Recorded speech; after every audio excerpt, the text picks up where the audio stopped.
Генички, определено на докторите не им е приятно да се влогва, за каквито и да се прегледи, но официално имам час за операция на 2 септември, която ще бъде точно 23, 4, 5, 6 дни преди да замина за Бали и няма да бъде кръвна, ще бъде безкръвна операция, така че възстановяването ми всъщност ще бъде между 5 и 10 дни да не тренирам изобщо и след това 3 седмици леги тренировки и чак след първият месец мога да правя всичко диво и щастливо, така както съм го правил преди операцията или поне така ми каза доктор Деян Маринов, при който ще се оперирам в град Пловдив. Защо избрах град Пловдив? Защото ми беше препоръчен този хирург, който се занимава с такъв тип операции, херни, гърди и не само.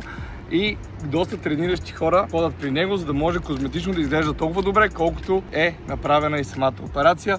Много съм радостен и щастлив, че най-накрая вече имам час, защото е време. Ти нали уж се прибра в България, за да се оперираш? Да. Кай не се оперира? Сега ще се оперирам. Да. Ти сега ще се оперираш преди да заминеш. Да.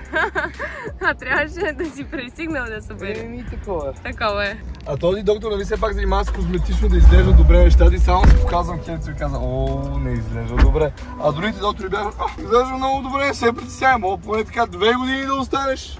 И аз им повярвах.